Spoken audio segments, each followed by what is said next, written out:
اعوذ باللہ من الشیطان الرجیم بسم اللہ الرحمن الرحیم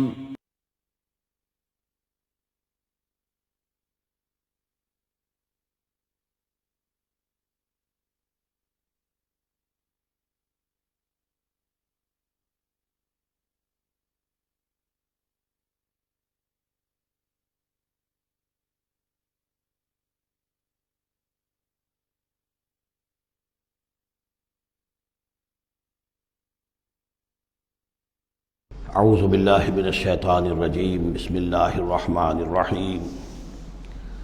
وَيَسْأَلُونَكَ عَنْ ذِي الْقَرْنَيْنِ قُلْ سَأَتْلُو عَلَيْكُمْ مِنْهُ ذِكْرًا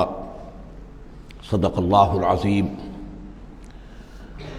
ذوالقرنین کے بارے میں آپ کو بتا چکا ہوں کہ ان کا نام تاریخ میں جو مشہور ہے وہ کیخسرو یا سائرس، اور انہی سے اصل میں ایران کی عظمت کے دور کا آغاز ہوا تھا۔ چنانچہ تقریباً میں سمجھتا ہوں کہ شاید 25-30 سال پہلے کی بات ہے، جب شہنشاہ ایران، اس وقت جب کہ ان کی بادشاہت جو ہے وہ بڑے عروج پر تھی، انہوں نے 2500 سالہ برسی منائی تھی انہی کیخسرو کی، سائرس کی۔ ان کی قبر جو ہے مقبرہ وہ دریافت ہو گیا تھا، اور وہاں پر ان کا ایک مجسمہ بھی دریافت ہوا تھا کھدائی پر۔ اس مجسمے میں وہ 2 لگے ہوئے تھے، سینگ بھی۔ اس موضوع پر سب سے پہلے مولانا ابوالکلام آزاد مرحوم نے، جو اپنی ترجمان القرآن کے نام سے انہوں نے مختصر ترجمہ اور تفسیر لکھی ہے، اس میں بڑے تفصیلی نوٹس لکھے ہیں۔ سب سے پہلے اہل علم کے حلقے میں ان کے بارے میں جو معلومات ہیں وہ ان کے ذریعے سے آئی ہیں، اب یہ تقریباً یونیورسلی ایکسیپٹڈ ہے۔ پھر سوال پیدا ہوتا ہے کہ ان سے کیا دلچسپی یہود کو تھی، تو وہ بھی سمجھ لیجئے کہ نبوکدنضر نے 587 قبل مسیح میں حملہ کیا تھا فلسطین پر، اور نبوکدنضر عراق کا بادشاہ تھا۔ اس مڈل ایسٹ کو ذہن میں رکھیے کہ میڈیٹرینین کے بالکل ساتھ ہے ملک شام، اور شام ہی کا ایک علاقہ فلسطین ہے۔ اس وقت جو ہے یہ فلسطین اور اسرائیل اور شرق اردن اور ویسٹ بینک اور لبنان، یہ سب مل کر جو ملک بنتے ہیں، در حقیقت یہ شام عرب ہے، یہ شام ہے۔ پھر اس کے مشرق میں یہ عراق عرب یا عراق ہے، اور اس کے مشرق میں پھر ایران ہے۔ تو عراق کا بادشاہ تھا جس نے حملہ کیا تھا یروشلم پر، تباہ و برباد کیا، اور ان کو قیدی بنا کر لے گیا۔ کیپٹیوٹی کا دور ان کا تقریباً 150 برس کا ہے۔ لیکن اس عرصے میں ایران میں یہ شخصیت ابھری کیخسرو کی یا سائرس کی۔ اس نے پھر فتوحات کا دائرہ شروع کیا، تو سب سے پہلے عراق کو فتح کیا، بیبیلونیا کو، اور یہاں پر جو یہ اسیر تھے یہودی، ان کو اجازت دے دی کہ تم واپس جاؤ، اپنا یروشلم آزاد کرو، اپنے جا کر آباد کر لو دوبارہ۔ تو گویا کہ یہ محسن ہیں ان کے، ذوالقرنین جو ہیں ان کے محسن ہیں، جن کی وجہ سے، کہ جن کے ذریعے سے اللہ تعالیٰ نے انہیں بیبیلونیا یعنی عراق کی کیپٹیوٹی، جو ان کی اسارت کا دور تھا، اس کو ختم کیا، آزادی ملی، اور پھر یہ واپس آئے۔ حضرت عزیر علیہ السلام کے ساتھ قافلہ آیا ہے، اور وہ تقریباً پھر انہوں نے آ کر یہاں اثر نو اس شہر کو بھی آباد کیا، اور ہیکل جو ہے حضرت سلیمان علیہ السلام کا بنایا ہوا جو عبادت خانہ تھا، اس کو دوبارہ تعمیر کیا۔ اس اعتبار سے ذوالقرنین جو ہے وہ ان کی تاریخ میں ایک معروف شخصیت ہے۔ تاریخ سے معلوم ہوتا ہے کہ انہوں نے پھر ایران کی پہلی حکومت کو کنسولیڈیٹ کر کے پارس اور مادہ کو ملا کر ایک سلطنت ایران بنائی۔ پھر ان کی فتوحات کے 3 دائرے ہیں۔ مغرب کی طرف میڈیٹرینین تک پورا علاقہ فتح کر لیا، مشرق میں پھر یہ ہمارا جو مکران تک کا علاقہ ہے، یہ سارا کا سارا علاقہ ایران کے ساتھ ہی ملتا ہوا ہے، بلوچستان، مکران، یہ پورا علاقہ انہیں فتح کیا۔ ایک مہم ان کی شمال کی طرف گئی، بحیرہ کیسپین جو ہے، اور ادھر سے جو وہ بلیک سی ہے، بحیرہ اسود، ان دونوں کے درمیان جو پہاڑی سلسلے ہیں، یہ شمال کی طرف جو ہے تیسری مہم گئی۔ جیسے کہ حضرت عمر رضی اللہ تعالیٰ عنہ کے عہد میں بھی 3 لشکر نکلے تھے مسلمانوں کے جزیرہ نما عرب سے۔ ایک لشکر شام سے ہوتا ہوا پھر مصر کی طرف گیا ہے، ایک لشکر عراق سے ہوتا ہوا ایران کی طرف گیا ہے، اور ایک لشکر سیدھا شمال کی طرف گیا ہے، اور کوہ کاف تک جو ہے، جس کو کوکیشیا کہتے ہیں، وہاں تک کی فتوحات حاصل کی مسلمانوں نے۔ تو تقریباً یہی سمجھیے کہ ایک بلو پرنٹ تھا، جو کہ یعنی ہمارے اس دور خلافت راشدہ سے جو سمجھیے کہ لگ بھگ کوئی 2000 سال قبل جو ہے یہ واقعہ پیش آیا ہے، یا بلکہ اس سے کم، کوئی 1500 سال قبل یہ واقعہ پیش آیا ہے۔ اور یہ ذوالقرنین جو ہے یہ یہاں پر ایک بڑی عظیم سلطنت کے بانی بنے، لیکن نیک آدمی تھے۔ اور معلوم یہ ہوتا ہے کہ یہ اصل میں جو کہانیاں ہیں یہ ان کے داستانیں ہیں کہ ان کو قتل کیا جانا تھا۔ یہ کہیں شہزادے تھے کسی چھوٹی سی مملکت کے، اور وہاں سے ان کو کسی نے بچایا کسی طریقے سے، اور پھر یہ صحرا میں رہے روپوش، اور وہاں کسی نبی کی تعلیم سے ان کو آشنائی ہوئی ہے۔ ہو سکتا ہے کوئی اسرائیلی نبی ہی کی تعلیم ہو، یہ بھی ہو سکتا ہے کہ زرتشت جو ہیں وہ بھی کوئی اللہ کے نبی ہوں اور ان کی تعلیم ان تک پہنچی ہو، لیکن خود ان کا کردار جو قرآن پیش کر رہا ہے وہ بہت ایک نیک مومن صالح ایک بندہ مومن اس کا کردار ہے۔ یہ کردار جو ہے کسی بھی درجے میں 1% بھی جو ہے وہ کسی اور دوسرے فاتح پر یا کسی اور حکمران کے اوپر جنہیں بھی ہم جانتے ہیں تاریخی اعتبار سے ان پر منطبق نہیں ہوتا، یہ انہی کی شخصیت ہے۔ وَيَسْأَلُونَكَ عَنِ ذِي الْقَرْنَيْنِ، اور اے نبی آپ سے پوچھ رہے ہیں ذوالقرنین کے بارے میں، قُلْ سَأَتْلُو عَلَيْكُم مِّنْهُ ذِكْرًا، ان سے کہیے میں عن قریب تمہیں اس کے بارے میں کچھ حالات بتاتا ہوں۔ اِنَّا مَكَّنَّا لَهُ فِي الْأَرْضِ، ہم نے اسے زمین میں بڑا تمکن عطا کیا تھا، غلبہ عطا کیا تھا، وَآتَيْنَاهُ مِن كُلِّ شَيْءٍ سَبَبًا، اور ہم نے اسے ہر طرح کا ساز و سامان، وسائل و ذرائع، تمام اسباب جو ہیں فراہم کر دیے تھے۔ فَأَتْبَعَ سَبَبًا، تو انہوں نے پھر ایک مہم تیار کی، یعنی ایک فتوحات کا دائرہ مغرب کی طرف، حتیٰ اذا بلغ مغرب الشمس، یہاں تک کہ جب وہ سورج کے غروب ہونے کی جگہ تک پہنچ گئے۔ اب یہ پرانے زمانے میں ظاہر بات ہے کہ پورا اس سے زیادہ نقشہ تو لوگوں کو معلوم بھی نہیں تھا، جب میڈیٹرینین کے ساحل پر پہنچ گئے تو معلوم ہوا آگے تو سمندر ہے، اور سمندر میں پھر آدمی کو محسوس ہوتا ہے سورج ڈوبتا ہوا۔ اگر آپ ساحل سمندر پر کھڑے ہو کر دیکھیں تو معلوم ہوتا ہے سمندر میں سورج ڈوب رہا ہے، تو یہ گویا کہ مغرب الشمس بن گیا ان کے لیے، وہ یہ سورج کے ڈوبنے کی جگہ۔ حتیٰ اذا بلغ مغرب الشمس، جب وہ پہنچ گئے سورج کے غروب ہونے کی جگہ، وجدہا تغرب فی عین حمیۃ، تو انہوں نے دیکھا اسے ڈوبتے ہوئے، وہ ڈوب رہا ہے ایک بڑے گدلے سے سمندر کے اندر۔ وہ جو وہاں کا سمندر ہے بڑا گدلا سا ہے، یہ ایجین سی وغیرہ جو کہلاتے ہیں یہ بہت گدلے سے پانی کے ہیں۔ ووجد عندہا قوما، اور وہاں انہوں نے ایک قوم کو پایا مراد یہ کہ اس قوم پر انہیں فتح ہوئی، جنگ ہوئی، انہوں نے ان کو شکست دی، اور وہ قوم گویا کہ اب ان کے رحم و کرم پر ان کی گویا کہ وہ محکوم ہو گئی۔ قلنا یا ذوالقرنین، ہم نے کہا ذوالقرنین سے، اب یا تو یہ کہ یہ شاید نبی ہوں واللہ عالم، تو اللہ تعالیٰ کا اس طریقے سے براہ راست ان کو وحی کرنا، لیکن غیر نبی کو بھی اللہ تعالیٰ الہام کے ذریعے سے، جیسا کہ ہم نے دیکھا کہ وہ تو شہد کی مکھی کو بھی لفظ وحی آیا ہے، تو یہاں آیا ہم نے کہا اے قرنین، اور یہ بھی ہو سکتا ہے یہ صورتحال کی تعبیر ہو کہ گویا کہ وہ حالات زبان حال سے یہ کہہ رہے تھے۔ قلنا یا ذوالقرنین اما ان تعذب و اما ان تتخذ فیہم حسنا، کہ یا اے ذوالقرنین تمہیں اب پورا اختیار ہے، چاہو تو یہ جو مفتوح قوم ہے تمہاری اسے تم سزا دو، عذاب دو، ستاؤ انہیں، یا یہ کہ تم ان کے اندر اچھی روش اختیار کرو، ان کے ساتھ حسن سلوک کرو۔ قال، انہوں نے کہا اما من ظلم، جو کوئی ظالم ہے، بے انصاف ہے، ہو سکتا ہے اس سے مراد کفر اور شرک بھی ہو، فسوف نعذبہ ثم يرد الى ربہ فیعذبہ عذابا نکرا، تو اسے تو ہم عذاب دیں گے، سزا دیں گے، اور پھر وہ لوٹایا جائے گا اپنے رب کی طرف، پھر اس کا رب اس کو عذاب دے گا جو اصل عذاب ہے، برا عذاب، سخت عذاب۔ وَأَمَّا مَنْ آمَنَ وَعَمِلَ صَالِحًا، اور جو لوگ ایمان لائیں گے اور یقین کریں گے حقائق پر، اللہ کو مانیں گے، وَعَمِلَ صَالِحًا، اور نیک عمل کریں گے، فَلَهُ جَزَاءً الْحُسْنَىٰ، تو اس کو ہم اچھا بدلہ بھی دیں گے، وَسَنَقُولُ لَهُ مِنْ أَمْرِنَا يُسْرًا، اور اس سے ہم اپنے معاملے میں بھی نرم بات کریں گے، یعنی یہ کہ ان سے ٹیکس اگر لینے ہیں تو نرمی کے ساتھ لیں گے، جو مفتوحہ ممالک کے ساتھ معاملہ ہوتا ہے تو ہم ان کے ساتھ نرمی کا سلوک کریں گے جو ایمان لے آئیں گے۔ ثم اتبع سبابا، مغرب کی طرف سے فارغ ہو کر پھر اب یہ مشرق کی طرف گئے، پھر انہوں نے ایک اور مہم کا بندوبست کیا، حتیٰ اذا بلغ مطلع الشمس، یہاں تک کہ جب وہ سورج کے طلوع ہونے کی جگہ تک پہنچ گئے۔ اب یہ جہاں تک تاریخی طور پر ثابت ہے وہ صرف مکران کے علاقے تک اتنی دور تک آئے ہیں، واللہ عالم، ہو سکتا ہے کہ مکران کے ساحل پر کھڑے ہو کر بھی انہیں محسوس ہوا ہو کہ بس اب یہ سورج جو ہے غروب ہو رہا ہے یا طلوع ہو رہا ہے وہاں سے، مطلع الشمس، تو وہاں جب پہنچے، وجدہا تطلع علی قوم لم نجعل لہم من دونہا سترا، تو انہوں نے پایا اس کو کہ وہ طلوع ہوتا ہے ایک ایسی قوم پر کہ جس کے لیے ہم نے آفتاب سے کوئی اوٹ نہیں رکھی ہے، یعنی یہاں کے جو قبائل تھے، گیڈروسیا وغیرہ یہ کہلاتا تھا اس زمانے کے اندر، یہ وحشی قبائل تھے، ان کو ابھی چھت بنانے کا فن نہیں آیا تھا، یعنی گھر جو ہوتے تھے وہ صرف دیواریں کھڑی ہوتی تھیں کہ جو خالی پلاٹ ہے زمین کا اس میں یہ دیوار کھڑی ہے، یہ میرا گھر ہے، تمہارا گھر ہے، لیکن گھر میں چھت وغیرہ کا بھی کوئی تصور ان کے ہاں نہیں تھا۔ ظاہر بات ہے کہ چھت ڈالنا جو ہے یہ تو ایک تمدن کے ارتقاء کے دور کی علامت ہے۔ تو وہ بغیر کسی سورج کے سائے کے وہ اپنی زندگی گزارتے تھے۔ کذالک، ایسا ہی ہوا وہاں بھی، یعنی جو پہلے ہوا تھا کہ یہاں بھی معاملہ وہی ہوا کہ اللہ تعالیٰ نے اختیار مطلق انہیں دیا، فتح دی، لیکن انہوں نے یہاں بھی یہی کہا کہ جو نیک لوگ ہوں گے ان کے ساتھ ہم نرمی کریں گے اور جو شریر ہوں گے ان کو سخت سزا دیں گے۔ وقد احطنا بما لدیہ خبرا، اور ہمیں پوری طرح معلوم ہے کہ جو وہاں اس کی خبر ہوئی اور جو بھی حالات وہاں گزرے، جو ماجرا وہاں ہوا۔ ثم اتبع سببا، اب یہ تیسری آ رہی ہے، ثم اتبع سببا، پھر اس نے ایک اور مہم تیار کی، یہ شمالی مہم ہے۔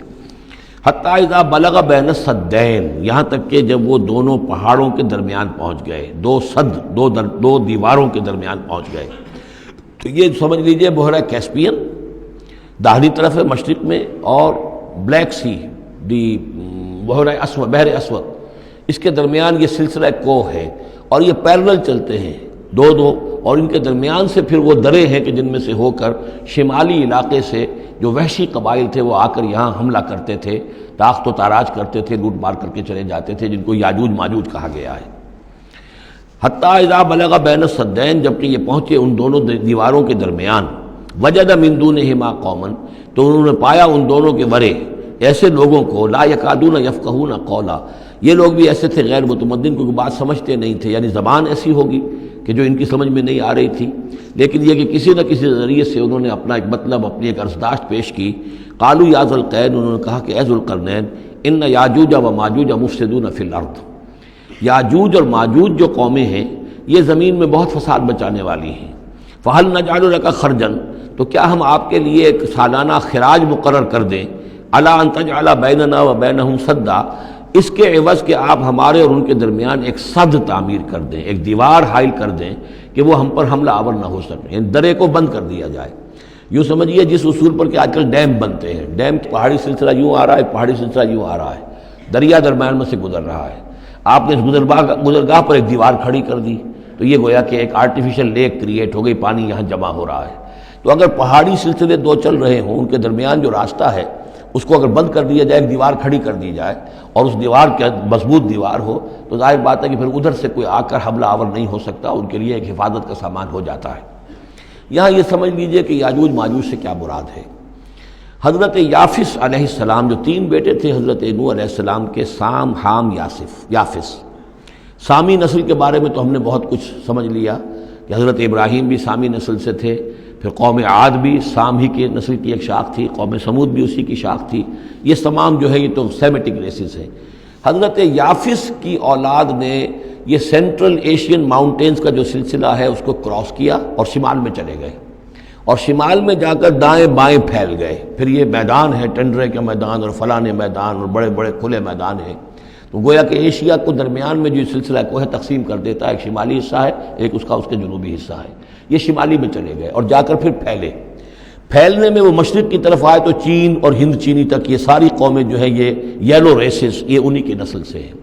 اور مغرب میں چلے تو روس، اور روس سے ہو کر روس کے ساتھ ملتا ہوا علاقہ ہے اسکینڈینیوین کنٹریز کے ساتھ، پھر وہاں سے وہ اتر کر، اور یورپ کے بھی جو یہ مغربی ممالک ہیں، اینگلو سیکسنز جو ہیں، یہ بھی در حقیقت اسی سے اسکینڈینیوین کنٹریز سے اترے ہوئے لوگ ہیں۔ تو یوں سمجھ لیجئے کہ ویسٹرن یورپ اور ایسٹرن یورپ کا بھی خاص طور پر شمالی علاقہ، اور پورا یہ روس کا علاقہ، اور پورا صحرائے گوبی، اور پورا چین، اور وہاں تک جو ہے ہند چینی تک، یہ یافس کی نسل ہے۔ یافس کے جن بیٹوں کے نام تورات میں آئے ہیں، کئی نام ہیں، وہ کوئی ایک دو نہیں، ان میں گوگ اینڈ میگوگ بھی ہیں، توبال بھی ہے، موسک بھی ہے، موسک ایک شخص کا نام ہے، اور موسکو ہو سکتا ہے کہ اسی نے آباد کیا ہو اور وہیں سے وہ نام بنا ہو۔ توبال اور بالٹک سی جو ہے اس ایریا کے اندر جو ہے، بالٹک سٹیٹس، توبال ان کے ایک بیٹے کا نام تھا، یہ تورات کے اندر نام دیے گئے ہیں۔ گوگ اینڈ میگوگ، یاجوج ماجوج، یہ بھی انہی کے بیٹوں کے۔ یہ تمام اقوام جو ہے یہ وحشی ہیں، اور یہ تاخت و تاراج کرنا، لوٹ مار کرنا، یہ ان کا طریقہ ہے، اور ان کا ہے ذکر جو یہاں پر ہو رہا ہے۔ یہ جو سیلاب آیا تھا، کولونیل سیلاب جو ہم پر آیا تھا، جس میں کہ یہ اینگلو سیکسنز تھے، یہ سب کے سب جو ہیں یہ اسی نارڈک ریسز سے ہیں، یہ بھی یاجوج اور ماجوج کی نسل ہیں۔ ایک سیلاب ان کا آ چکا ہے جو آیا تھا یورپ کے سے نکل کر، یہ کولونیل سیلاب آیا اور پوری دنیا کے اوپر چھا گیا تھا، ایشیا اور افریقہ کو انہوں نے فتح کیا، کولونائز کیا۔ اب اگرچہ ان کی وہ بساط ایک دفعہ تو لپیٹ دی گئی ہے، وہ واپس چلے گئے ہیں، انڈائریکٹلی ہم پر حکومت کر رہے ہیں۔ ابھی ان کے جو ملٹی نیشنلز ہیں ان کے ذریعے سے یا بینکوں کے ذریعے سے، IMF کے ذریعے سے، ورلڈ بینک کے ذریعے سے، انڈائریکٹ حکومت ہے جو نیو ورلڈ آرڈر ہے۔ لیکن یہ ہے کہ ابھی ایک اور جو سیلاب ان کا آنے والا ہے وہ آتا ہے احوال قیامت کے معاملات میں۔ آرمگڈون کے بعد جب حضرت مسیح علیہ السلام کا نزول ہو چکے گا اور یہودیوں کا خاتمہ ہو چکے گا، اور پھر یہ کہ تمام جو عیسائی ہیں وہ مسلمان ہو جائیں گے، عیسائیت ختم ہو جائے گی حضرت مسیح علیہ السلام کے آنے کے بعد، اور مسلمان اور عیسائی مل کر ایک ملت بن جائیں گے، سب مسلمان ہوں گے۔ اس کے بعد آخری سیلاب پھر آنا ہے جو اس کے خلاف، وہ احادیث میں آتا ہے، پھر وہ یاجوج اور ماجوج کا ہوگا۔ اور میرے نزدیک یہ یاجوج اور ماجوج جو ہیں وہ ایسٹرن علاقے سے آئیں گے، چائنا وغیرہ سے، ہند چینی سے۔ آرمگڈون جو ابھی ہونی ہے فوری طور پر بڑی جنگ، اس میں یہ لوگ جو ہیں بیٹھے رہیں گے، یہ جنگ میں حصہ نہیں لیں گے۔ یہ مڈل ایسٹ میں جنگ ہوگی، یورپین پاور ساری ہوں گی، کرسچین پوری طاقتیں ہوں گی، اور ادھر جو ہے مسلمان ہوں گے، اور حضرت مہدی جو ظاہر ہوں گے، جو اللہ تعالیٰ ایک عنایت کرے گا مسلمانوں کو لیڈر عرب کے اندر، وہ پیدا ہوں گے، مجدد ہوں گے، اور ان کے ذریعے سے عرب کے اندر ایک اسلامی حکومت بھی قائم ہوگی۔ لیکن ان کے لیے مدد کے لیے خراسان کے علاقے سے فوجیں آئیں گی، مشرق سے آئیں گی، اور یہ علاقہ جو ہے وہ ہے جو ہمارے قریب ہے، اور ہم بھی اسی علاقے میں ہیں۔ اللہ تعالیٰ ہمیں توفیق دے کہ یہاں وہ ہم پہلے اس نظام میں خلافت قائم کریں، تاکہ یہاں سے پھر فوجیں جائیں اور حضرت مسیح کے ساتھ ہو کر اور حضرت مہدی کے ساتھ ہو کر عیسائیوں اور یہودیوں کے ساتھ جنگ کریں، اور بالآخر پھر یہ کہ پوری دنیا میں اسلام کا بول بالا ہوگا۔ لیکن جب یہ ہو چکے گا، اس کے بعد ایک سیلاب پھر آئے گا یاجوج اور ماجوج کا۔ تو یہ چونکہ پوری ایک سلسلہ ہے، ایک نسلیں ہیں اس کے اندر بہت سی، تو ان میں چونکہ تفسیری اعتبار سے بہت سی باتیں جو ہے مختلف آراء بھی سامنے آئیں گی، تو میں نے جو رائے میری ہے وہ آپ کے سامنے بیان کر دی ہے۔ اس وقت بھی وہ یاجوج ماجوج تھے جو ان شمالی دروں سے آ کر حملے کرتے تھے۔ قالوا یا ذا القرنین ان یاجوج و ماجوج مفسدون فی الارض، وہ جو میں نے عرض کیا ہے کہ قیامت کے قریب بھی معاملہ ہوگا، یہ سورہ انبیاء کی آیات 97-98 ہے۔ حتی اذا فتحت یاجوج و ماجوج وهم من کل حدب ینسلون واقترب الوعد الحق فاذا هی شاخصۃ ابصار الذین کفروا۔ اب زیادہ دور نہیں، ہم سورہ انبیاء بھی قریب ہی آ رہی ہے، انشاءاللہ وہاں اس کو ہم پڑھیں گے۔ تو دو جگہ قرآن مجید میں یاجوج اور ماجوج کا ذکر ہے، ایک یہ جو قریب قیامت میں ان کا جو ظہور ہونے والا ہے، ایک اس وقت کا معاملہ یہ چھوٹا سا تھا کہ جو ذوالقرنین کے سامنے آیا ہے۔ تو کیا ہم آپ کے لیے ایک سالانہ خراج طے کر دیں تاکہ آپ ہمارے لیے یہاں ایک سد تعمیر کر دیں، ایک بند باندھ دیں یہاں پر؟ قال ما مکنی فیہ ربی خیر۔ اب دیکھیے ان کا کردار، ان کا مجھے جو کچھ میرے رب نے دے رکھا ہے، دولت دے رکھی ہے، مال دے رکھا ہے، وہ بہت بہتر ہے اس سے کہ جو تم مجھے پیش کر رہے ہیں، مجھے خراج کی ضرورت نہیں ہے۔ ہاں تمہاری ایک ضرورت ہے، میں وہ پوری کر دیتا ہوں۔ فاعینونی بقوت، مجھے مین پاور فراہم کرو، باقی ساری سامان جو ہے میں فراہم کر لوں گا، لیکن بہرحال اس کو بنانے کے لیے، دیوار بنانے کے لیے اور دونوں پہاڑوں کے درمیان اتنی بڑی جو سد تعمیر کرنے کے لیے جو مین پاور چاہیے، اعینونی بقوت، تو محنت کے ذریعے سے، مین پاور کے ذریعے سے میری مدد کرو۔ اجعل بینکم و بینہم ردما، میں ان کے اور تمہارے درمیان ایک موٹی دیوار بنا دوں گا۔ آتونی زبر الحدید، لاؤ میرے پاس تختے لوہے کے۔ حتی اذا ساوا بین الصدفین، یہاں تک کہ جب دونوں جو اونچانے تھیں اس کے درمیان کا پورا علاقہ پر ہو گیا، بھر گیا، وہ لوہے کے تختے جو ہیں اس کے اندر بھرے جا رہے ہیں۔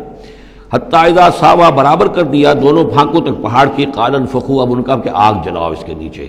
وہ دہکا دی بھٹی جس سے کہ اب وہ لوہا گرم ہوا اور لوہے کی تختے جو ہیں وہ گرم ہو گئے۔ حتی اذا جعلہ نارا، جبکہ وہ سارے کے سارے لوہے کے جو تپ گئے خود اور سرخ ہو گئے۔ قال آتونی افرغ علیہ قطرہ، تو کہا لاؤ میرے پاس پگھلا ہوا تانبا کہ میں اس کے اوپر انڈھیل دوں۔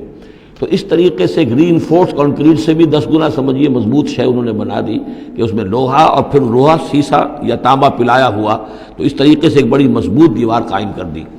اس دیوار کے جو آثار اب بھی موجود ہیں، دیوار تو موجود نہیں ہے، یہ داریال اور دربند کے درمیان یہ کشادہ راستہ ہے اب بھی، یہ ویسٹ کوسٹ جو ہے کیسپین کا، اس کے ساتھ اس کی لمبائی 50 میل اور اس کی اونچائی 29 فٹ اور 10 فٹ چوڑی یہ دیوار تھی جو اس وقت بنی ہے۔ یعنی جس طریقے سے کہ بنتے ہیں بڑے بڑے بند، ان سے بھی بڑی یہ تھی سد تعبیر کی گئی۔ السد العالی کہلاتا ہے اسوان ڈیم جو ہے، جو مصریوں نے بنایا تھا، بہت بڑا ڈیم، السد العالی، اونچی دیوار۔ تو ہمارے ہاں یہ تربیلا اور منگلا یہ سب کیا ہیں، یہ اسی طرح کے ڈیم ہیں کہ پہاڑی سلسلے آ رہے ہیں، دریا جا رہا تھا، وہاں آپ نے دیوار کھڑی کر دی، پانی رک گیا اور وہ جھیل بن گئی۔ فمستطاعوا ان یظہروہ، تو انہوں نے کہا کہ اب یہ لوگ نہ تو یہ اس کے اوپر سے آ سکیں گے، اس کو نہ چڑھ سکیں گے، ومستطاعوا لہ نقبا، نہ اس میں کوئی سوراخ لگا سکیں گے، نقب لگا سکیں گے۔ قال ھذا رحمۃ من ربی، یہ سب اتنا بڑا کارنامہ کر کے بھی انہوں نے کہا یہ سب رحمت ہے میرے رب کی طرف سے، میرا کوئی کمال نہیں، یہ سب اللہ کی طرف سے ہے۔ فَإِذَا جَاءَ وَعْدُ رَبِّي، اور جب میرے رب کا وعدہ آئے گا، جَعَلَهُ دَكَّا، وہ اس پوری دیوار کو جو ہے ریزہ ریزہ کر دے گا، ختم ہو جائے گی دیوار۔ اب وہ دیوار وہاں موجود نہیں ہے، وہ ختم ہو چکی ہے امتداد زمانہ سے، اب اس کے کوئی آثار باقی نہیں رہے، بس آثار معلوم ہو جاتے ہیں کہ یہاں وہ دیوار ہوتی تھی، جس سے یہ میں نے ڈائمنشنز آپ کو دیے ہیں۔ وَكَانَ وَعْدُ رَبِّي حَقًّا، اور میرے رب کا وعدہ جو ہے وہ حق ہے، سچ ہے، پورا ہو کر رہے گا۔ وَتَرَكْنَا بَعْضَهُمْ يَوْمَئِذٍ يَمُوجُ فِي بَعْضٍ، اب جب یہ وقت آئے گا اللہ تعالیٰ کا قیامت کا وقت، تو ہم چھوڑ دیں گے اس روز ان کو، یہ ایک دوسرے میں گتھم گتھا ہو جائیں گے۔ یہ جو کچھ ہونے والا ہے قرب قیامت سے پہلے، جس قسم کے لشکر آنے ہیں اور جیسی جنگیں ہونی ہیں، اور یہ جو یاجوج ماجوج جب آئیں گے تو آتا ہے احادیث کے اندر کہ پورے دریا اور پورے سمندر پی جائیں گے، ہر چیز کھا جائیں گے، اور یہ معلوم ہوتا ہے کہ یہ چینیوں کے ہاں تو خاص طور پر سانپ بچھو جو شے ہو، کتا بلی، ہر شے چٹ کر جاتے، کوئی شے نہیں چھوڑتے۔ اور میں سمجھتا ہوں کہ شاید آدم خور بھی ہو یہ کہ کسی وقت میں جب ان کو ضرورت پڑے تو آدمی کو بھی کھا جائیں، جو کتے کو، بلی کو، سانپ کو، بچھو کو، ہر چیز کو کھا جاتے۔ تو ان لوگوں کا معاملہ جو ہے واقعتاً یہ جب ابھی تو ذرا رکے ہوئے ہیں، کنٹینڈ ہے ایک طرح سے، لیکن ایک وقت میں ان کا بند کھلے گا، اور چونکہ پھر یہ جو ہے تمام چاروں طرف ان کے پہاڑ ہیں، ہر پہاڑ کی اونچائی پر سے من کل حدب ینسلون، نیچے اترتے ہوئے نظر آئیں گے۔ اور یہ نقشہ بعین ہی اسی طرح اخبارات میں آیا تھا جب 62 میں وار ہوئی ہے نیفا میں، جو ہندوستان کا مشرقی جو علاقہ تھا جہاں کہ چین اور بھارت کی جنگ ہوئی ہے، تو اس کے الفاظ جو اخبارات میں آئے تھے، waves after waves of Chinese soldiers were coming down the slopes,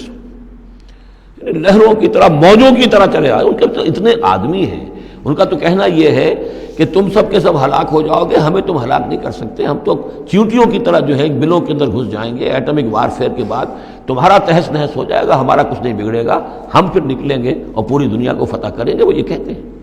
اور معلوم ہوتا ہے کہ واقعتاً آخری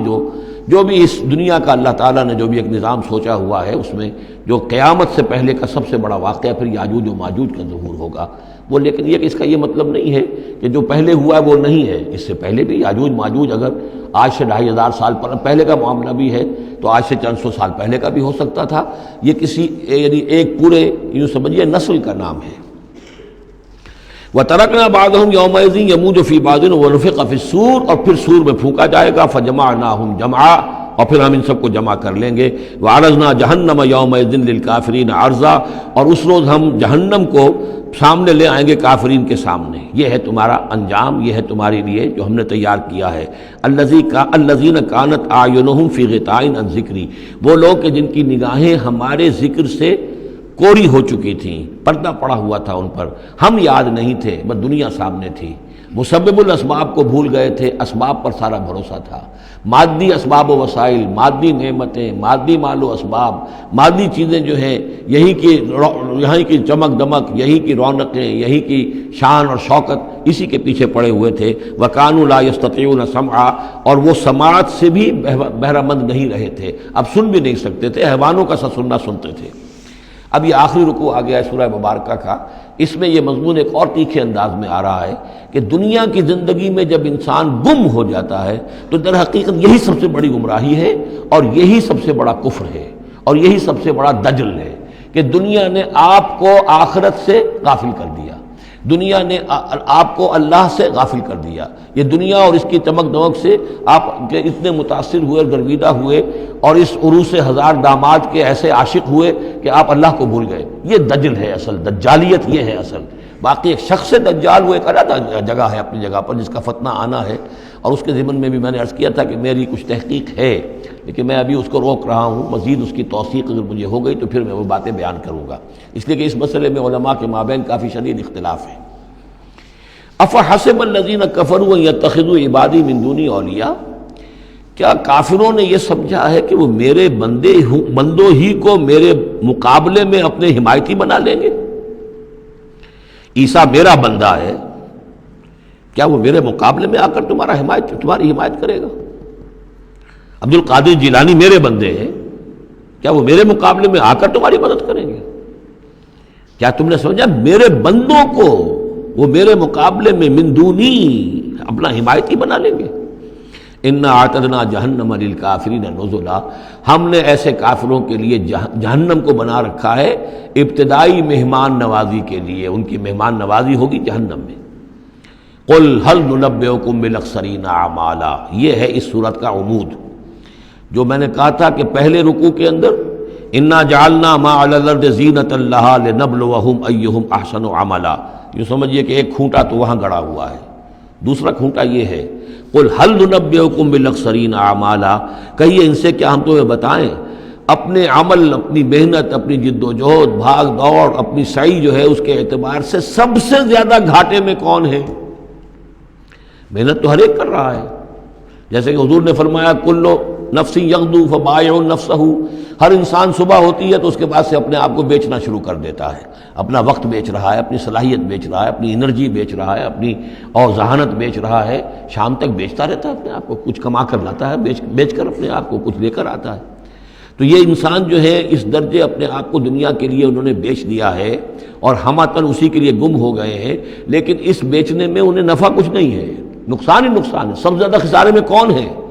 الذین ضل سعیہم فی الحیات الدنیا، جن کی بھاگ دوڑ سعی و جہد دنیا ہی میں گم ہو کر رہ گئی، آخرت مطلوب ہے ہی نہیں، وہ تو ایک ضمیمہ سا لگا ہوا، مسلمان ہے، سنا ہے والدین سے روزہ رکھنا اچھا کام ہے، روزہ فرض ہے، روزہ رکھ لیا ہے، مطلوب کیا ہے آپ کا؟ اصل بات تو یہ ہے جو ضربہ سلام میں نے کل نوٹ کرایا تھا سورہ بنی اسرائیل میں، من کان یرید العاجلۃ عجلنا له فیہا ما نشاء لمن نرید ثم جعلنا له جہنم یصلاها مذموما مدحورا ومن اراد الآخرۃ وسعى لها سعیها وهو مؤمن فاولئک کان سعیہم مشکورا۔ طالب دنیا ہو یا طالب آخرت، تو طے یہ کرو، طالب دنیا طالب آخرت کے لیے بھی اللہ تعالیٰ کلن نمد ہؤلاء وہؤلاء من عطاء ربک، دنیا میں اسے ہمیں رکھنا ہے، کھانے پینے کا بندوبست کرے گا، یرزقہ من حیث لا یحتسب، یہاں سے دے گا جہاں سے تمہیں گمان تک نہیں ہوگا، لیکن تم پہلے طے کرو تم طالب دنیا ہو یا طالب آخرت ہو۔ اور سب سے زیادہ گھاٹے میں وہ ہے من قل هل ننبئکم بالاخسرین اعمالا الذین ضل سعیہم فی الحیات الدنیا وہم یحسبون انہم یحسنون صنعا، اور وہ سمجھ رہے ہیں کہ اب تو بڑے کامیاب ہیں، میری ایک فیکٹری تھی اب میرے 3 مل لگ چکے ہیں، میں نے فلاں یہ تھا میں نے اب اتنی جائیداد بنا لی ہے، میرے اتنے ایسٹس تھے اور سال بسال گنتی کر کے ہم تو کامیاب ہو رہے ہیں۔ وہ سمجھتے ہیں کہ ہم کامیاب ہیں، ہماری محنتیں برابر ہو رہی ہیں، ہماری یہ دن رات کی کوشش جو ہے وہ نتیجہ خیز ہو رہی ہے۔ اولئک الذین کفروا بآیات ربہم، یہ وہ لوگ ہیں جنہوں نے اپنے رب کی آیات کا انکار کیا، چاہے کہتے ہو کہ ہم اللہ کو مانتے ہیں، قرآن کو مانتے ہیں، لیکن حقیقتاً اگر طالب دنیا ہے تو گویا کہ وہ اللہ کی آیات کا انکار کر رہا ہے۔ اللہ تو کہتا ہے اصل زندگی وہ ہے، وَإِنَّ دَارَ الْآخِرَةَ لَهِيَ الْحَيَوَانُ، تم اصل زندگی اس کو سمجھے بیٹھے ہو، تو تم نے کہا اللہ کی بات کی تصدیق کی، تم نے تو اللہ کی بات کو جھٹلایا ہے۔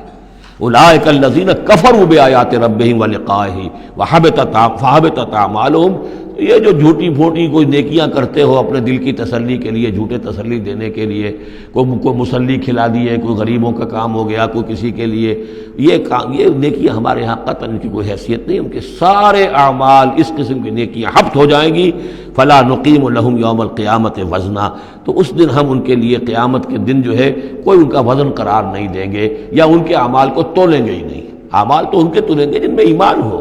جن میں ایمان ہی نہیں ان کا اعمال کیا تلنا ہے۔ فلا نقیم لہم یوم القیامت وزنا۔ اب یہ ہے 2 مقامات جو میں نے کہا ہے کہ ایک کھوٹا وہاں ایک کھوٹا یہاں، اسی لیے ابتدائی آیتیں اور آخری آیتیں سورہ کہف کی خاص طور پہ دجالی فتنے سے محفوظ رہنے کے لیے ان کو یاد رکھا جائے، ان کو پڑھا جائے، اور یہ کہ اللہ توفیق دے تو ہر جمعے کو سورہ کہف کی تلاوت کی جائے۔ درمیان میں پھر میں نے بتایا تھا زینت کا لفظ آیا، ترید زینت الحیات الدنیا، کچھ اور آگے چل کر المال والبنون زینت الحیات الدنیا، تو یہ زینت دنیا اور زیبائش اور آرائش، اور یہ تمہیں اپنے اندر گم کر لیتی ہے، تمہیں نہ خدا کی ہوش ہے نہ آخرت کی ہوش ہے۔ ذالک جزاؤہم جہنم، یہ وہ لوگ ہیں کہ جن کا بدلہ جہنم ہے، بما کفروا، بسبب اس کے کہ انہوں نے کفر کیا، واتخذوا آیاتی ورسلی ہزوا، اور انہوں نے میری آیات اور میرے رسولوں کو ٹھٹھا سمجھ لیا۔ رسول آ کر یہ کہہ رہے ہیں کہ اصل زندگی وہ ہے، یہ سمجھتے نہیں یہ ہے۔ مان لیا ہوگی آخرت، چلو دیکھا جائے گا، کچھ نہ کچھ تو ہے نا، کچھ نیکیاں بھی ہم نے کر رکھی ہیں اور کچھ بہرحال ہمارے بچانے والے بھی ہیں، ہم سب بھی جو ہیں آخر حضور نے شفاعت ہماری کر ہی دینی ہے۔ جیسے یہودی کہتے تھے کہ ہم تو یہودی ہیں تو ہم تو اللہ کے بیٹوں کے مانند ہیں، چہیتے ہیں، لاڈلے ہیں۔ اب وہ آخری حصہ ان الذین آمنوا، جب ان کفار کی کیفیت یہ ہے، اور کفار سے مراد یہاں پر وہ منکر نہیں ہے، وہ کفار ہیں جو حقیقت کے اعتبار سے طالب دنیا بن گیا، چاہے اس نے لیبل اسلام کا لگا رکھا ہو، مسلمانوں کا وہ بہت بڑا لیڈر ہو، قائد ہو، کچھ بھی ہو، جو طالب دنیا ہے فی الواقع وہ ہے در حقیقت کے جو اصل کافر ہے۔ جس کو کہ ایک بزرگ کا قول جو ہے بہت عرصے بعد آج مجھے یاد آیا ہے کہ جو دم غافل سو دم کافر۔ اسی طرح جو شخص طالب دنیا ہے حقیقت میں وہ کافر ہے۔ قانوناً وہ مسلمان ہوگا، مسلمان ہو، مسلمانوں کا لیڈر ہو، وہ پیر ہو، وہ کوئی بڑا عالم ہو، کچھ بھی ہو، لیکن طالب دنیا، اصل طالب دنیا کا ہے یا آخرت کا، یہ طے کرنے والی بات ہے۔ ان الذین آمنوا وعملوا الصالحات کانت لہم جنات الفردوس نزلا، اس کے برعکس وہ لوگ جو ایمان لائے اور جنہوں نے نیک عمل کیے، ایمان کے سارے تقاضوں کو بھرپور طور پہ ادا کیا، یہ وہ لوگ ہوں گے جن کے لیے ٹھنڈی چھاؤں والے باغات ہوں گے، ان کے وہاں پر مہمان نوازی نزل ہوگی، نزل ابتدائی،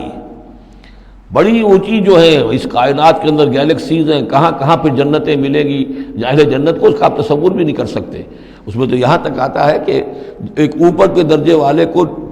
نیچے درجے والا جنتی ایسے دیکھے گا جیسے تم زمین پر بیٹھ کے ستاروں کو دیکھتے ہو۔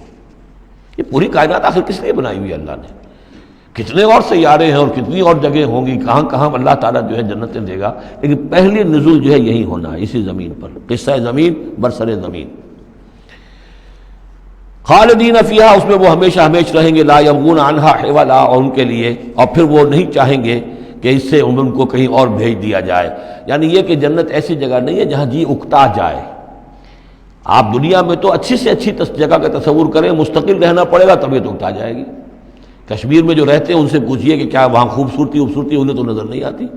سوئٹزرلینڈ والوں سے پوچھئے کہ یہاں کی بہت خوبصورتی ہے، انہیں تو کہیں نظر نہیں آتی، ان کے لیے تو مصیبت ہی مصیبت ہے، ہر وقت برف کے طوفان ہیں اور یہ ہے اور وہ ہے۔ لیکن یہ کہ ہمارے لیے تصور اور ہے۔ بدترین جگہ بھی دنیا کے اندر جو ہے وہ ایسی ہے کہ جہاں تھوڑی دیر کے لیے آدمی جائے گا تو وہاں اسے کچھ چینج کی وجہ سے کچھ ریکریشن ہو جائے گی، لیکن زیادہ دیر ٹھہرنا پڑے گا تو مصیبت ہو جائے گی۔ اور بہترین جگہ بھی وہ ہے کہ جہاں مستقل رہنا پڑا تو پھر یہ کہ وہ اس کے لیے بور ہو جائے گا وہ، لیکن جنت ایسی جگہ ہے کہ وہاں سے پھر آدمی کہیں ٹلنا نہیں چاہے گا۔ دو آخری وہ آیات، اب یہ پھر توحید کے دو بہت بڑے خزانے۔ قل لو کان البحر مدادا لکلمات ربی لنفد البحر قبل ان تنفد کلمات ربی ولو جئنا بمثلہ مددا۔ سورہ بنی اسرائیل کی آیت میں اللہ کے اسماء کا ذکر تھا، ولد اللہ عبد الرحمن ایما تدعو فلہ الاسماء الحسنی۔ یہاں اللہ کے کلمات کا ذکر ہے، اور کلمات سے مراد کیا ہے؟ اللہ کی ہر شے جو اس نے پیدا کی ہے اس کے ایک کلمہ کن کا ظہور ہے، کل مخلوقات اس کے کلمات ہیں۔ تو کیا کوئی انسان ہے جو اللہ کی جملہ مخلوقات کا احاطہ کر سکے؟ اگر اس زمین کا پورا سمندر جو ہے وہ سیاہی بن جائے اپنے رب کے کلمات کو لکھنے کے لیے، سمندر ختم ہو جائے گا لیکن اللہ کے کلمات ختم نہیں ہوں گے، چاہے اتنی ہی اور بھی اس کے لیے سمندر لے آئیں سیاہی بنا کر۔ ایک اور جگہ بھی مضمون یہ آیا ہے کہ تمام زمین کے جتنے بھی درخت ہیں وہ قلم بنا لیے جائیں، اور جتنے سمندر ہیں اور ان کو 7 گنا سمندر بنا دیا جائے، اور وہ تمام قلم جو ہے لکھنے لگے، اللہ کے کلمات کو نہیں لکھ سکتے۔ وہ سمندر ختم ہو جائیں گے، سیاہی ختم ہو جائے گی، اقلام ختم ہو جائیں گے۔ وَلَوْ أَنَّ مَا فِي الْأَرْضِ شَجَرٌ وَأَقْلَامٌ، یہ الفاظ آئیں گے انشاءاللہ تعالی۔ قُل لَوْ كَانَ الْبَحْرُ مِدَادًا لِكَلِمَاتِ رَبِّي لَنَفِدَ الْبَحْرُ قَبْلَ أَن تَنفَدَ كَلِمَاتُ رَبِّي وَلَوْ جِئْنَا بِمِثْلِهِ مَدَدًا۔ اور آخری آیت وہاں اللہ تعالیٰ کی شان، قُلِ الْحَمْدُ لِلَّهِ الَّذِي لَمْ يَتَّخِذْ وَلَدًا وَلَمْ يَكُن لَّهُ شَرِيكٌ فِي الْمُلْكِ وَلَمْ يَكُن لَّهُ وَلِيٌّ مِّنَ الذُّلِّ وَكَبِّرْهُ تَكْبِيرًا۔ اب شکل کیا ہوتی ہے شرک میں؟ یا تو اللہ کو اوپر سے اتار کر نیچے لے آتے ہیں، انسانوں کی صف میں، مخلوقات کی صف میں کھڑا کر دیا، یا انسانوں میں سے کسی کو اٹھا کر اور خدا کے برابر کر دیا، وہاں اس کی نفی ہے، اللہ کا بلند مقام۔ یہاں انسانوں کو کہیں خدا کے برابر شریک نہ کر دو، تو یہاں فرمایا قل انما انا بشر مثلکم، اے نبی کہہ دیجئے میں بھی تمہاری طرح کا ایک انسان ہوں، یوحی الی انما الہکم الہ واحد، مجھ پر وحی کی جا رہی ہے کہ تمہارا الہ ایک ہی الہ ہے، اکیلا ہے، فمن کان یرجو لقاء ربہ، تو دیکھو جو کوئی بھی اپنے رب سے ملاقات کا امیدوار ہو، فلیعمل عملا صالحا، اسے عمل کرنے چاہیے نیک، ولا یشرک بعبادت ربہ احدا، اور اپنے رب کی عبادت میں کسی کو شریک نہیں کرنا چاہیے، عبادت خالص اللہ کی ہو، توحید عملی، لا تعبدوا الا ایاہ، قضى ربک الا تعبدوا الا ایاہ وبالوالدین احسانا، یہ کہ جیسے حضرت مسیح کو خدا بنا دیا یا فرشتوں کو خدا کی بیٹیاں بنا دیا، یا جیسے ہمارے ہاں بھی میں نے آپ کو وہ شعر سنایا تھا، وہی جو مستوی عرش تھا خدا ہو کر اتر پڑا وہ مدینے میں مصطفیٰ ہو کر، اب محمد الرسول اللہ صلی اللہ علیہ وسلم کو خدا بنا دیا، یا یہ کہ حضرت علی کو خدا بنا دیا۔ ہر چند علی کی ذات نہیں ہے خدا کی ذات، لیکن نہیں ہے ذات خدا سے جدا علی۔ اور غالب صاحب کہتے ہیں کہ مشغول حق ہوں بندگی ابو تراب میں جب حضرت ابو تراب حضرت علی کی بندگی کرتا ہوں تو میں گویا کہ در حقیقت اللہ کی بندگی کر رہا ہوں۔ اور یہاں آغا خانیوں میں جو ہے 10 اوتار ہیں حضرت علی، 9 اوتار ہندوؤں کے پہلے تھے، 10ویں اوتار حضرت علی ہیں، تو یہی کچھ ہوتا ہے۔ قل انما انا بشر مثلکم یوحی الی انما الہکم الہ واحد فمن کان یرجو لقاء ربہ فلیعمل عملا صالحا ولا یشرک بعبادت ربہ احدا۔ اب آئیے سورہ مریم، بسم اللہ الرحمن الرحیم، کاف ہا یا عین صاد، 5 حروف ہیں یہ ایک ہی صورت ہے قرآن مجید میں جس میں 5 حروف آئے ہیں مقطعات جڑواں۔ ایک صورت اور ہے سورہ شورا، اس میں 5 ہیں لیکن 2 علیحدہ لکھے جائیں گے، حامیم، اور ایک آیت بن جائے گی، عین سین قاف، یہ دوسری آیت ہے۔ یہاں یہ ایک ہی آیت اور جڑواں لکھے ہوئے حروف مقطعات 5 ہیں۔ ذکر رحمت ربک عبدہ زکریا، اب یہ وہی ساری چیزیں تقریباً آ رہی ہیں کہ جو ہم سورہ آل عمران میں پڑھ چکے ہیں، اور یہ اس زمانے میں نازل ہوئی جبکہ ابھی ہجرت حبشہ ہونے والی تھی اور مسلمان جا رہے تھے، اور وہاں پر وہ پوزیشن پیش آنے والی تھی کہ یہاں سے جب سفارت گئی ہے مکے کے قریش کے سرداروں کی، اور گئے تھے عمرو بن العاص گئے تھے جو بعد میں ایمان لے آئے، صحابی ہیں، وہ واپس لینے کے لیے کہ یہ ہمارے بگوڑے آ گئے انہیں واپس کیجئے، تو نجاشی کے دربار میں پھر جب مسلمانوں نے اپنی فریاد کی، اپنے حالات بتائے، تو آخری داؤ یہ کھیلا عمرو بن العاص نے کہ آپ ذرا پوچھئے یہ مسیح کے بارے میں کیا کہتے ہیں، یہ تو کہتے ہیں وہ تو ایک عام انسان تھا آپ کا جس کو آپ خدا مانتے ہیں۔ تو پھر نجاشی نے پوچھا کہ آپ لوگ کیا کہتے ہیں مسیح کے بارے میں، حضرت مسیح کے، تو پھر یہ آیات پڑھ کر جو ہے حضرت جعفر طیار رضی اللہ تعالیٰ عنہ، جعفر ابن ابی طالب، حضور کے چچا داد بھائی، ابو طالب کے بیٹے، حضرت علی کے بڑے بھائی حضرت جعفر ابی طالب بن ابی طالب، انہوں نے یہ آیات پڑھ کر سنائی، تو نجاشی نے کہا، تنکا اٹھایا کہ جو تم نے بیان کیا ہے حقیقت میں مسیح علیہ السلام اس سے ایک تنکا بھر بھی زائد نہیں ہے، اور پھر اعلان کیا مسلمانوں تم یہاں رہو، امن سے رہو، سکون سے رہو، اور وہ سفارت جو تھی قریش کی واپس کر دی کہ میں ان کو تمہارے ساتھ واپس نہیں بھیج سکتا، چاہے تم مجھے پہاڑوں جتنا سونا دے دو لیکن ان کو میں یہاں سے واپس نہیں کروں گا۔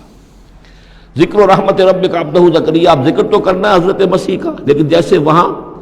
پہلے یہ کہ حضرت یحییٰ کا ذکر بھی ہو جائے کہ ان کی ولادت بھی تو ایک طرح سے معجزانہ تھی، عام حالات کی تو نہیں تھی۔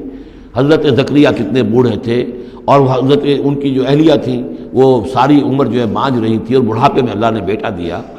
یہ ذکر ہے آپ کے رب کی رحمت کا جو اس کے بندے زکریا پر ہوئی، علی نبینا علیہ الصلوۃ والسلام، اذ نادى ربہ نداء خفیا، جبکہ انہوں نے پکارا اپنے رب کو، دعا کی چپکے چپکے دل ہی دل میں، قال رب انی وہن العظم منی، انہوں نے عرض کیا پروردگار میری ہڈیاں چٹک گئی ہیں، کمزور ہو گئی ہیں، واشتعل الراس شیبا، اور میرا سر جو ہے وہ بھڑک اٹھا ہے سفیدی سے، یعنی سفید ہو گیا ہے بالکل، سیاہ بال کوئی رہے ہی نہیں، ولم اکن بدعائک رب شقیا، اور پروردگار کبھی ایسا نہیں ہوا کہ میں نے تجھ سے کوئی دعا مانگی ہو اور میں نامراد رہا ہوں۔ آج بڑی ہمت کر کے میں ایک دعا کر رہا ہوں جو عام حالات کے اعتبار سے تو پھر بڑی غیر معمولی دعا ہے، عام حالات دیکھیں، دنیاوی مسائل کو دیکھیں وَإِنِّي خِفْتُ الْمَوَالِيَ مِنْ وَرَائِي، اور مجھے اندیشہ ہے اپنے بھائی بندوں سے، رشتہ داروں سے میرے بعد، یعنی یہ کہ اس ہیکل سلیمانی کی خدمت کرنے والا مجھے کوئی مناسب آدمی نظر نہیں آ رہا کہ جو اس میری گدی پر بیٹھ سکے، میرے اس منصب کو سنبھال سکے۔ انی خفت الموالی من ورائی وکانت امراتی عاقرا، اور میری بیوی بانجھ ہے، فہب لی من لدنک ولیہ، تو مجھے خاص اپنے پاس سے کوئی ولی عطا کر۔ اب یہاں ولی کا لفظ کہا، کوئی میرا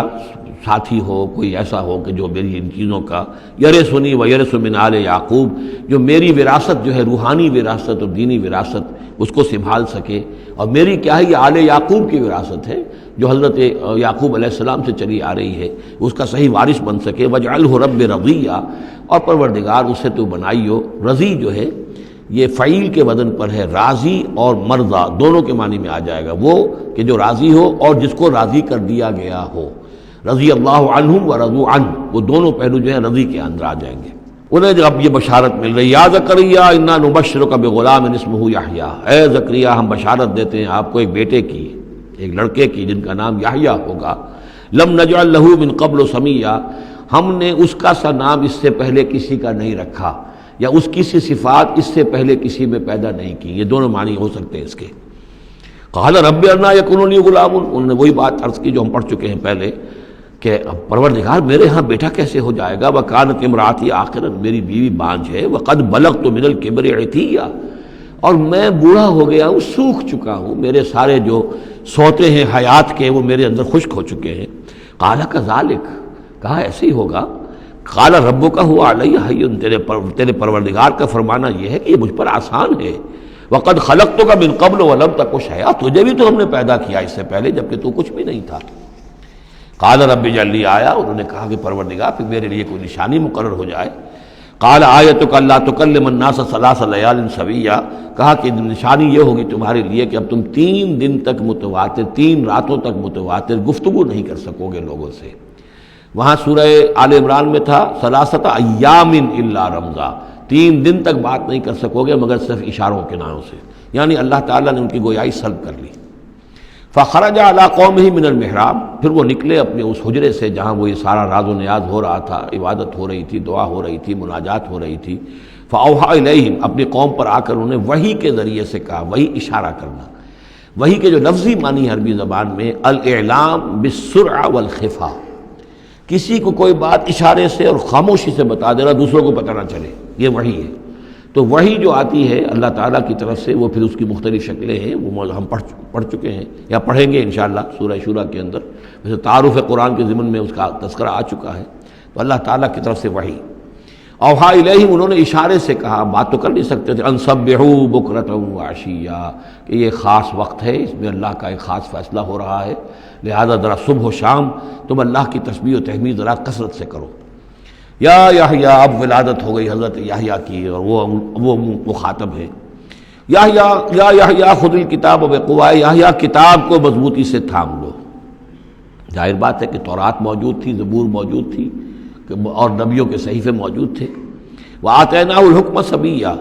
اور ہم نے حکمت اور دانائی اسے بچپن ہی میں عطا کر دی، بچپن ہی میں اللہ تعالیٰ نے انہیں، یوں سمجھیے کہ یہ دونوں شخصیتیں جو کنٹمپریریز ہیں، حضرت مسیح اور حضرت یحییٰ، جان دی بیپٹسٹ اور جیزس آف نظرت، یہ دونوں جو ہے غیر معمولی شخصیتیں ہیں، عام لوگوں کی طرح کے نہیں ہیں۔ انبیاء اور رسل کے اندر بھی ان کی قسم کے اوصاف جو ہیں آپ کو اور نہیں ملیں گے۔ تو فرمایا کہ ان کو بچپن ہی میں ہم نے حکمت عطا کر دی، وحنانا من لدنا، اور سوز و گداز، ہم سے محبت، اور محبت بھی سوز و گداز والی، ان کی طبیعت کے اندر رقت، سوز و گداز، حنانا من لدنا وزکا، اور ہم نے ستھرائی، پاکیزگی، پاکی ان کی گھٹی کے اندر گھول گھول کر ڈال دی۔ وکانا تقیہ، اور بہت ہی متقی تھے، وبرم بوالدیہ، اور اپنے والدوں کے ساتھ بہت حسن سلوک کرنے والے، ادب کرنے والے، ولم یکن جبارا عصیا، نہ وہ خود سر تھے اور نہ سخت تھے، بلکہ یہ کہ شاید یہ اس قسم کی کوئی باتیں غالباً کہیں انجیل وغیرہ میں آ گئی ہوں گی جس کی نفی کے لیے یہ الفاظ یہاں آ رہے ہیں۔ اس لیے کہ حضرت مسیح کے بارے میں تو انجیل میں کچھ الفاظ ہیں کہ حضرت مریم کو انہوں نے استحقار کے ساتھ خطاب کیا، وہ عورت، اس طرح کے الفاظ، تو قرآن نے کہا کہ نہیں، وہ ایسا نہیں تھا، وہ اپنی والدہ کے ساتھ اس طرح کی جو ہے گستاخی کے ساتھ پیش آنے والا نہیں تھا، شاید ایسی کوئی بات تو میرے ذہن میں نہیں ہے۔ وسلام علیہ یوم ولد، اور سلام اس پر جس دن کہ اس کی ولادت ہوئی، ویوم یموت، اور جس دن کہ وہ مرے، ویوم یبعث حیا، اور جس دن کہ وہ اٹھایا جائے دوبارہ زندہ کر کے۔ اب یہ تو قصہ ہو گیا حضرت زکریا اور حضرت یحییٰ کا۔ وذکر فی الکتاب مریم، اب ذکر کیجئے اس کتاب میں، قرآن میں، مریم کا، سلام علیہا اذ انتبذت من اہلہا مکانا شرقیہ، جبکہ انہوں نے اپنے آپ کو اپنے لوگوں سے ایک شرقی گوشے کے اندر مقید کر لیا۔ کوئی اعتکاف کی شکل جیسے ہوتی ہے، کوئی پردہ لگا دیا ہوگا کہ ہیکل کے مشرقی گوشے کے اندر کہیں انہوں نے عبادت کے لیے یا کوئی خاص اسی طرح کے معاملے کے لیے لوگوں سے علیحدہ ہو کر، فاتخذت من دونہم حجابا، ان سے انہوں نے پردہ تان لیا اور لوگوں سے علیحدہ ہو کر، باقی لوگ جو تھے ان سے علیحدہ ہو کر وہ گویا خلوت کا ایک سامان ہو گیا۔ فارسلنا الیہا روحنا، تو ہم نے اس کی طرف اپنے ایک فرشتے کو بھیج دیا۔ روح، فرشتہ، پھر دیکھیے نوٹ کر لیجیے، فرشتہ بھی روح، وحی بھی روح، اور قرآن بھی روح، اور روح انسانی بھی روح۔ فارسلنا الیہا روحنا فتمثل لہا بشرا سویا، تو اس نے صورت اختیار کر لی ان کے سامنے ایک مکمل انسان کی۔ قالت انی اعوذ بالرحمن منک ان کنت تقیا، اب حضرت مریم سلام علیہا ایک دم دہشت زدہ ہو گئی، میں اللہ کی پناہ طلب پکڑتی ہوں تم سے، اگر تو واقعی کوئی تقی ہے، وہ نیک آدمی ہے، یعنی اس میری خلوت میں، میری علیحدگی کے اندر اس طرح اچانک تمہارا آ جانا کوئی برا ارادہ تو نہیں ہے، کوئی نیت تمہاری خراب تو نہیں ہے۔ انی اعوذ بالرحمن منک، میں پناہ پکڑتی ہوں رحمان کی تم سے، ان کنت تقیہ، اور اس میں اپیل بھی ہے اگر تم متقی ہو اور اللہ کے ڈرنے والے ہو تو کسی غلط قسم کا ارادہ نہ کرنا۔ قال انما انا رسول ربک، انہوں نے کہا نہیں، میں انسان نہیں ہوں، میں تو آپ کے رب کی طرف سے بھیجا ہوا فرشتہ ہوں۔ لأہب لک غلاما زکیہ، اللہ تعالیٰ نے مجھے بھیجا ہے کہ آپ کے لیے ایک بہت ہی پاک اولاد جو ہے وہ میں آپ کو عطا کروں آپ کے لیے۔ قالت انا یکون لی غلام، حضرت مریم نے کہا میرے لیے بیٹا کیسے ہو جائے گا؟ ولم یمسسنی بشر، مجھے کسی مرد نے آج تک چھوا تک نہیں ہے، ولم اکو بغیہ، اور نہ میں کوئی آبرو باختہ عورت ہوں، میں کوئی اس طرح کی آوارہ عورت نہیں ہوں، نہ کسی مرد سے میرا کوئی معاملہ ہوا ہے۔ قال کذالک قال ربک هو علی حی، ایسے ہی ہوگا، بغیر کسی مرد کے اس کے تعلق کے اور بغیر کسی اور اس طرح کے معاملے کے اولاد آپ کے ہاں ہوگی، بیٹا ہوگا۔ قال ربک هو علی حی، آپ کا رب فرماتا ہے کہ مجھ پر بڑا آسان ہے، میرے لیے کوئی بھاری بات نہیں ہے۔ وَلِنَجْعَلَهُ آیَةً لِلنَّاسِ، اور اس کو تو ہم بنانا چاہتے ہیں لوگوں کے لیے ایک نشانی۔ حضرت عیسیٰ کی ولادت معجزانہ، رفع سماوی معجزانہ، پھر بڑے بڑے معجزے جو ہیں، تو اس اعتبار سے واقعہ یہ ہے کہ ان کی شخصیت بہت ہی ایک یعنی غیر معمولی اور بہت ممیز شخصیت ہے۔ وَرَحْمَةً مِنَّا، اور انہیں ہم ذریعہ بنانا چاہتے ہیں اپنی رحمت کا۔ وَكَانَ أَمْرًا مَقْضِيًّا، اور یہ تو وہ کام ہے، یہ فیصلہ وہ ہے، كَانَ أَمْرًا مَقْضِيًّا، یہ طے شدہ ہے، اللہ کی طرف سے اس کا فیصلہ ہو چکا ہے۔ فَحَمَلَتْهُ، تو انہیں اس کا حمل ٹھہر گیا۔ فَانبَذَتْ بِهِ فَانتَبَذَتْ بِهِ مَكَانًا قَصِيًّا، تو اب وہ اسے لے کر دور جگہ چلی گئی۔ یہ ہے بیت اللحم، جو 8 میل کے فاصلے پر تھا اس ہیکل سلیمانی سے۔ وہاں علیحدگی میں، چونکہ اب ظاہر بات ہے کہ حمل بڑھے گا، اب لوگ کیا ہے دیکھیں گے، کیا کریں گے، کسی جگہ پر انہوں نے تنہائی میں کسی جگہ جا کر اپنے آپ کو علیحدہ جو آئسولیٹ کر لیا، فانتبذت میں ہی آئسولیٹ کر لیا اپنے آپ کو، اب اس کو لے کر، اپنے حمل کو لے کر، فانتبذت بہ مکانا قصیا، ایک دور کی جگہ، بعید مکان میں۔ فاجاء المخاض الی جذع النخلہ، تو جب وہ ولادت کا وقت ہوا اور درد ذہ ہوئے تو اس درد کے اندر وہ ایک کھجور کی جڑ کو انہوں نے مضبوطی سے پکڑا۔ قالت یا لیتنی مت قبل ھذا وکنت نسیا منسیا، اور کہا کاش کہ میں اس سے پہلے مر چکی ہوتی۔ اب کیا کہوں گی، کیا منہ دکھاؤں گی، اس بچے کا کیا کروں گی، کہاں لے کے جاؤں گی، دنیا کیا کہے گی، میری صورت کیا بنے گی۔ اللہ کی وہ بندی جو ہے کانپ رہی ہے، لرز رہی ہے۔ یا لیتنی مت قبل ھذا، کاش کہ میں اس سے قبل مر چکی ہوتی، وکنت نسیا منسیا، اور مجھے بھول چکے ہوتے لوگ، میری یاد بھی لوگوں کے ذہنوں سے محو ہو چکی ہوتی، کاش۔ فناداها من تحتها، تو پکارا اسے اس کے نیچے سے۔ عام خیال یہ من کے حوالے سے یہ ہے کہ فرشتہ ہی ہے کہ جس نے پھر پکارا ہے، وہ لیکن نیچے ہے، یہ ذرا اونچائی پر ہے، بلندی پر ہے، اور وہ کہیں نیچے ہے، نشیب میں ہے، اور اس لیے کہ ظاہر بات ہے کہ ولادت کے موقع پر اور وضع عمل کے موقع پر اس کا قریب ہونا ویسے بھی مناسب نہیں۔ لیکن ایک اس کی جو قرات ہمارے آفیشل قراتوں میں من بھی ہے، فناداہا من تحتہا، پکارا اسے اس نے جو اس کے نیچے تھا، یعنی ولادت ہو گئی ہے حضرت مسیح علیہ السلام کی، اور بچہ جو ہے اب وہ بول رہا ہے۔ میں اس معنی کو زیادہ ترجیح دیتا ہوں، اس لیے کہ ظاہر بات ہے کہ اگر بچے نے اس وقت کلام نہ کیا ہوتا تو کیسے یقین آتا کہ حضرت مریم لے کر آتی اس بچے کو کہ بعد میں یہ بچہ بول پڑے گا۔ اللہ تعالیٰ نے وہاں اس بچے سے کلام کرا دیا ہے، انہوں نے دیکھ لیا ہے بچہ بول رہا ہے، تو بچے نے من تحتہا، یہ میرے نزدیک وہ قرات بھی وہ زیادہ صحیح ہے، اور ہے ہماری آفیشل قرات میں ہے یہ من تحتہا و من تحتہا۔ تو جو بھی تھا نیچے انہوں نے، اس نے کہا لا تحزنی، اگر واقعتاً یہ حضرت مسیح وہ بچہ جو نو مولود ہے وہی بول رہا ہے، تو گویا کہ لا تحزنی، امی جان آپ اس میں پریشان نہ ہو، غمگین نہ ہو،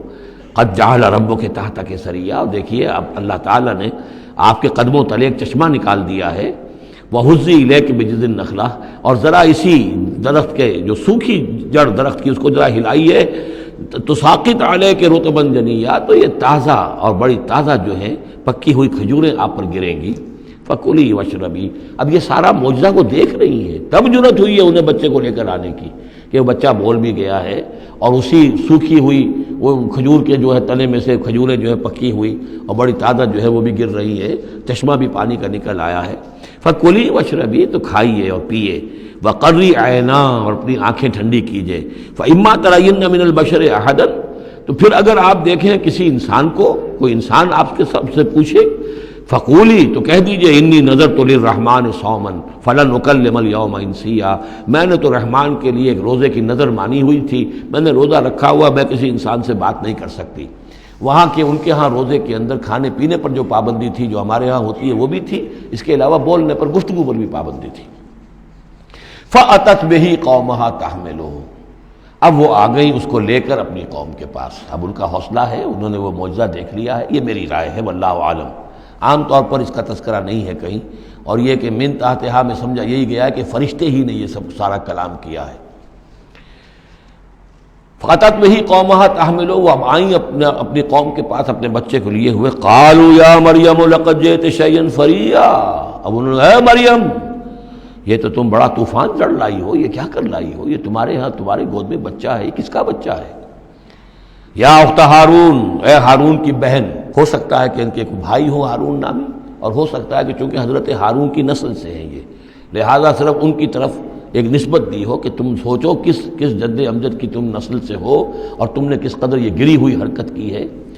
یا اخت ہارون ما کان ابوک امرأ سوء وما کانت امک بغیہ، نہ تو تیرا والد جو ہے وہ کوئی برا انسان تھا اور نہ تیری والدہ جو ہے وہ کوئی بدکار عورت تھی، یہ تم کیا کر لائی ہو؟ فاشارت الیہ، تو حضرت مریم نے اشارہ کر دیا حضرت اس بچے کی طرف، عیسیٰ کی طرف۔ قالوا کیف نکلم من کان فی المہد صبیا، کہ کیسے ہم اس سے بات کریں، اس سے کیا پوچھیں، یہ ہمیں کیا بتائے گا، بچہ ہے پگھوڑوں میں یا گود کے اندر۔ قال انی عبد اللہ، اب وہ بچہ بولا، حضرت مسیح نے کہا میں اللہ کا بندہ ہوں، آتانی الکتاب، اللہ نے مجھے کتاب عطا کی ہے، وجعلنی نبیا، اور مجھے نبی بنایا ہے، وجعلنی مبارکا اینما کنت، اور مجھے مبارک بنایا ہے، بابرکت بنایا جہاں کہیں بھی میں ہوں گا،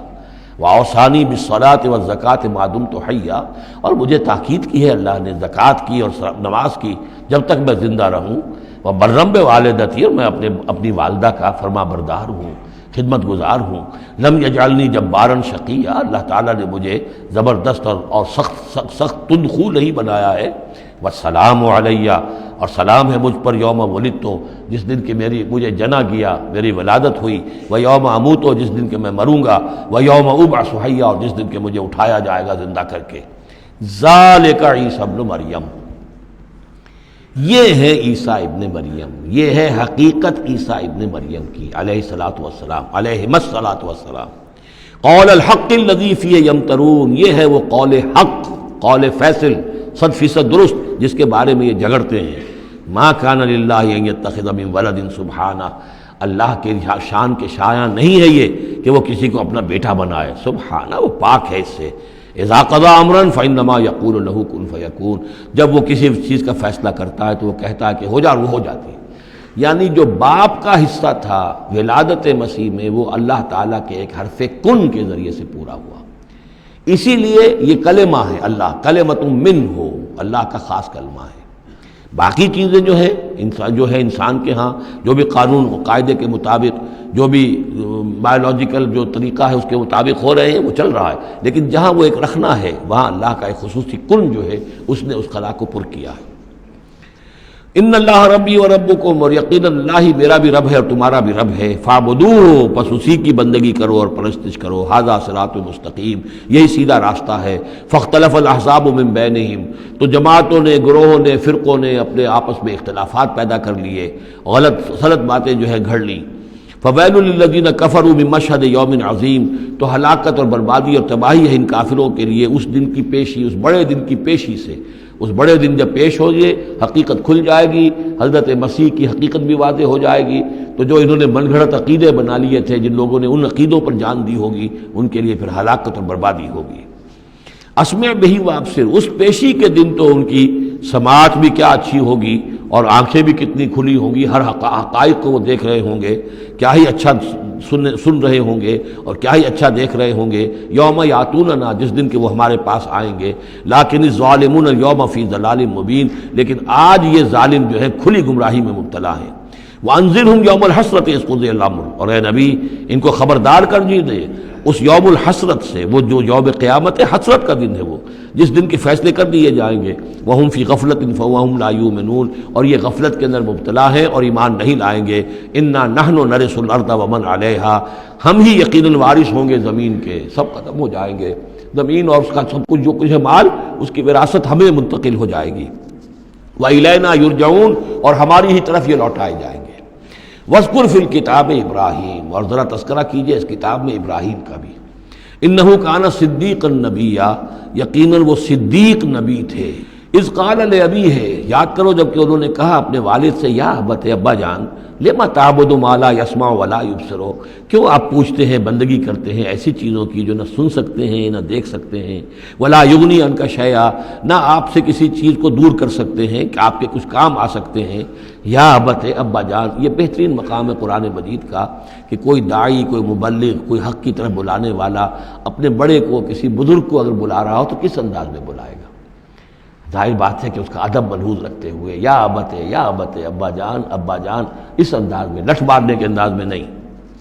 یا ابت انی قد جاءنی من العلم ما لم یاتک، ابا جان میرے پاس وہ علم آیا ہے جو آپ کے پاس نہیں آیا تھا، میرے پاس وہی آئی ہے، اللہ نے مجھے حقائق سے واقف کیا ہے۔ فإما یأتینکم منی ھدی، میرے پاس وہ ہدایت آئی ہے، فاتبعنی، پس میری پیروی کیجئے، میرے پیچھے چلیے، میرا کہنا مانیے، اہدک صراطا سویا، میں آپ کو دکھاؤں گا سیدھا راستہ، رہنمائی کروں گا آپ کی سیدھی راستے کی طرف۔ یا ابت، ابا جان، لا تعبد الشیطان، دیکھیے شیطان کی بندگی نہ کیجئے، ان الشیطان کان للرحمن عصیا، یقیناً یہ شیطان جو ہے وہ رحمان کا باغی تھا، نافرمان تھا، اس نے سرکشی کی تھی۔ یا ابت انی اخاف ان یمسک عذاب من الرحمن، ابا جان مجھے بڑا اندیشہ ہے کہ آپ کو رحمان کی طرف سے کوئی عذاب آپ پر نہ آ جائے، آپ پکڑے آپ کو رحمان کی طرف سے کوئی عذاب۔ فتکون للشیطان ولیا، تو پھر آپ شیطان ہی کے ساتھی بن کر رہ جائیں۔ قال راغب انت عن آلہتی یا ابراہیم، کہاں یہ لجاجت ہے، کہاں یہ استدعاء کا انداز ہے، کہاں یہ فرعونی انداز میں کہا ہے باپ نے، اے ابراہیم کیا تم میرے آلہہ سے، میرے معبودوں سے کنارہ کشی کر رہے ہو؟ راغب انت عن آلہتی یا ابراہیم لئن لم تنتہی، اگر تم باز نہ آئے، لارجمنک، میں تمہیں رجم کر دوں گا، ہلاک کر دوں گا، سنسار کر دوں گا، واہجرنی ملیہ، اور فوراً تو ذرا میری نگاہوں سے دور ہو جاؤ، میں تمہاری اس بات کو برداشت نہیں کر سکتا، فوراً میری نگاہوں سے دور ہو جاؤ، کچھ دیر کے لیے تو میری نگاہوں سے چلے جاؤ۔ قال سلام علیک، انہوں نے کہا سلام، ساستغفر لک ربی، میں اپنے رب سے آپ کے لیے استغفار کرتا رہوں گا، انہ کان بی حفیہ، وہ مجھ پر بڑا مہربان ہے، واعتزلکم وما تدعون من دون اللہ، اور میں کنارہ کشی کرتا ہوں آپ سے بھی اور ان تمام معبودوں کو جن کو آپ پوج رہے ہیں اللہ کے سوا۔ وادعو ربی، میں تو اپنے رب کو پکاروں گا، اسی سے دعا کروں گا، عسیٰ اللہ اکون بدعاء ربی شقیہ، اور مجھے یقین ہے کہ میں اپنے رب کو پکار کر اس سے دعا کر کے نامراد نہیں رہوں گا۔ فلما اعتزلہم، جب ابراہیم نے ان سے کنارہ کشی کر لی، وما یعبدون من دون اللہ، اور ان سب سے بھی کنارہ کشی کر لی جن کو پوج رہے تھے اللہ کے سوا، وہبنا لہ اسحاق و یعقوب، تو ہم نے اسے اسحاق جیسا بیٹا، یعقوب جیسا پوتا عطا کیا، وکلا جعلنا نبیا، اور ان دونوں کو بھی ہم نے نبوت سے سرفراز فرمایا، ووہبنا لہم من رحمتنا، اور ان کو ہم نے خاص اپنی رحمت سے فضل سے عطا فرمایا، وجعلنا لہم لسان صدق علیہ، اور ان کے لیے ہم نے اعلیٰ تذکرہ اور اعلیٰ شہرت جو ہے دنیا کے اندر باقی رکھی۔ رفعنا لک ذکرک کی طرح حضرت ابراہیم علیہ السلام اور ان کی آل کا بھی دنیا کے اندر بول بالا رہا۔ بارک اللہ لی ولکم فی القرآن العظیم ونفعنی وإیاکم بالآیات والذکر الحکیم۔